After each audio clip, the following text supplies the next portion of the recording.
Hi, good morning, everybody. I hope you all had a nice weekend filled with social distancing and other things we all do at home. A few current events I wanted to share.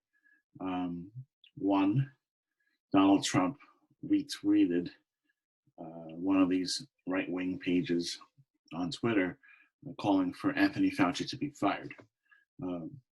I hope everyone knows who Anthony Fauci is, but he is the head doctor at the National Institute of Health for infectious diseases and allergies. And so he's been a major force on the White House coronavirus task force.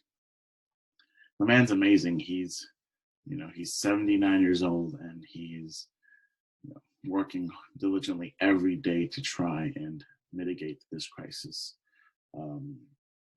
And so, yeah, he's one of the head doctors at NIH, and a lot of these right-wing people, right-wing groups, do not like the fact that our country shut down because of this.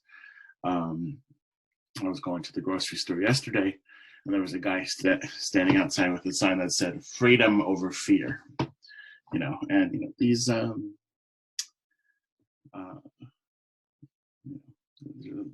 They're idiots, just to put it mildly. People that continue to go out, not listen to these stay-at-home orders, are risking other people. They're not only risking their own health. It would be fine if going out would just affect your health. That's fine. Stupid people can hurt themselves, and that's fine. It's totally fine. But your risk of infecting others in your home, in your local community, that's the damage. And that's why it's so important we all stay home. And so when I see these people, right-wing groups, people with signs, it's disheartening. And the fact that Trump retweeted, a call to fire Anthony Fauci is devastating. It's disappointing. He is the voice of reason, Anthony Fauci, one of the voices of reason on the task force. He's a doctor.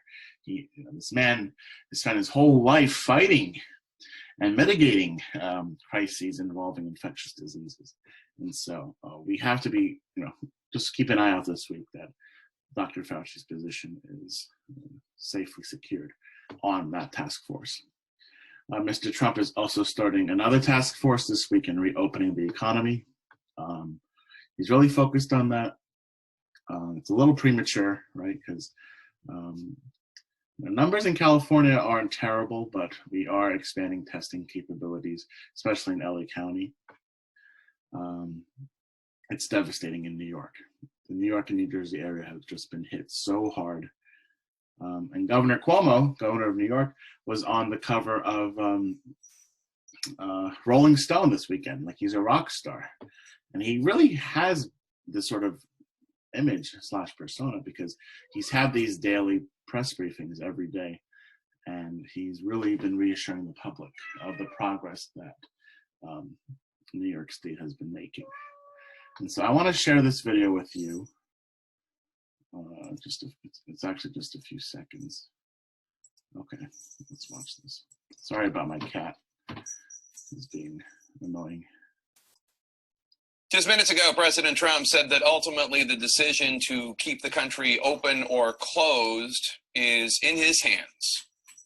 I will say this. I want to get it open as soon as we can. We have to get our country open, Jeff. You say, sir, what metrics you will use to make that decision? The metrics right here. That's my metrics. That's all I can do. I can listen to 35 people. At the end, I've got to make a decision. It's the biggest decision I've ever had to make. I want to bring in. And so why am I sharing that, right? Because last week, we discussed the presidency, and you all did most of you did a great job on the discussion forum posts. One thing, you have to use the readings. All right, so sorry, this is just a little sidebar, right? A lot of you, it's very easy to go off on tangents about politics today and the president, right? that's not what I'm looking for in the discussion forum posts, right? The discussion forum post is the place for you to demonstrate your understanding of this week's lecture and the readings. And the readings, you have to cite the readings. So I would say on Congress, there's a learning curve. On the Congress discussion forum posts, I would say maybe 20% of you have good, solid posts citing the readings, right? We're probably at the 50% mark right now, right? And so this is the week. This week on bureaucracy will determine whether or not your test is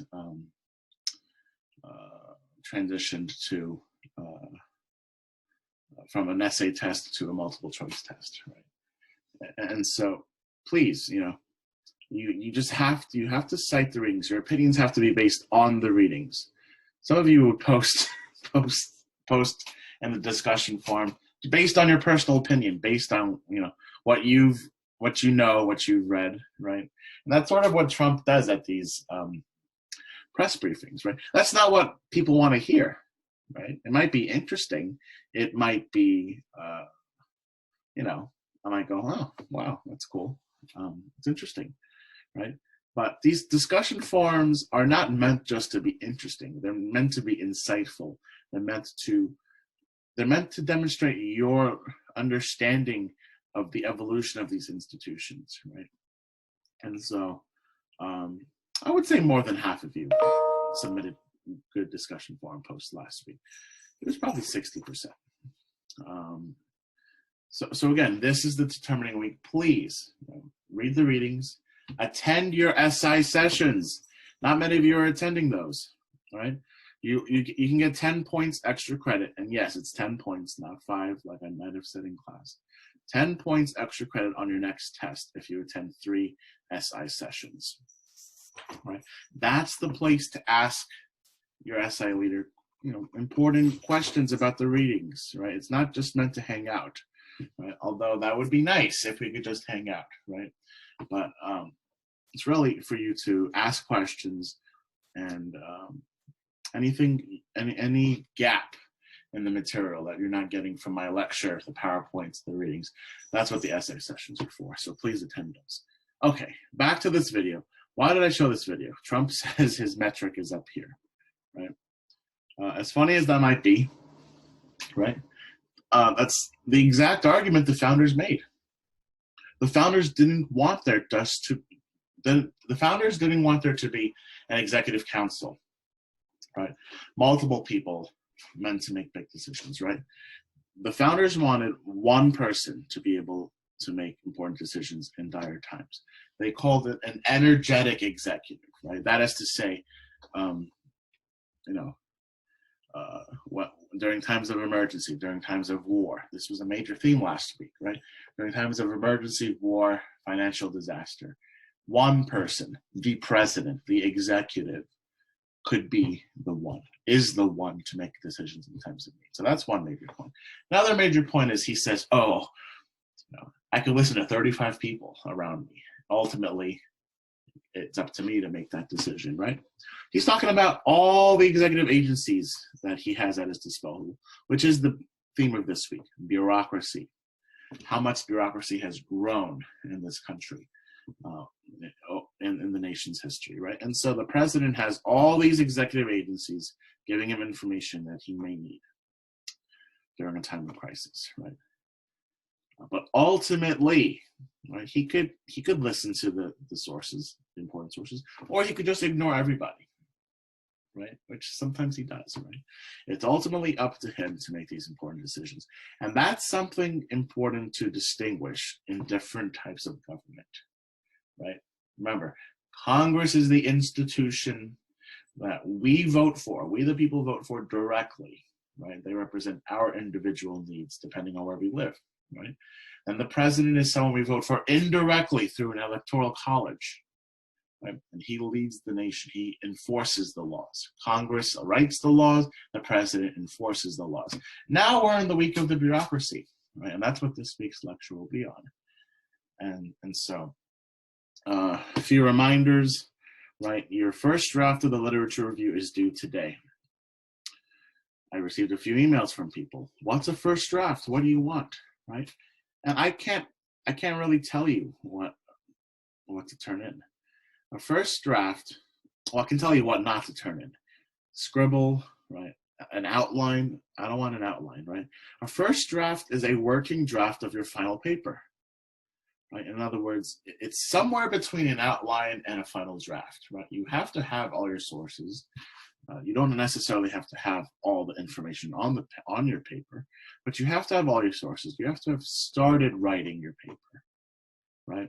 And grading it will be very simple. It's either complete or incomplete, right? And I'll give you some feedback, right? Your opinion does not belong in the paper. That's the beautiful thing about literature reviews. Opinion does not belong in the paper. It's about what did 5 scholars say about this topic. That's why we spend so much time narrowing down your topic, so you could find, okay, what did 5 scholars say about abortion laws? What did Roe versus Wade, or state bans on late-term abortions, or gun laws in California, or the Second Amendment, right? What did 5 scholars say about this particular topic? You're going to become the master of that, and that's what you're writing. Your mastery of this topic based on what did 5 scholars say. So your first draft is due tonight. Your response paper, it's due at the end of the month, right? But you can start writing it now, right? If you have time now, right? Remember, and I said this at the beginning of the semester, the beautiful thing about my course is the flexibility I give you, right? You could either make it very stressful on yourself and wait until the end of the semester, or you could allow, my deadlines are evenly split throughout the semester, so you get all the work done in a timely fashion. Right? There's no final exam for this course, right? So it's imperative that you submit great discussion forum posts so you have an easy 30-question test online, right? Which is much easier than writing 3 essays, right? And the essays have the same purpose as the discussion forum posts, to demonstrate your understanding of the readings. So if you don't do that in the discussion forums, you're going to do it in the essays. If you do it in the discussion forum posts, no essay, right? So that's all the reminders I have for you. Stay safe, continue to practice social distancing, and I will see you soon on camera.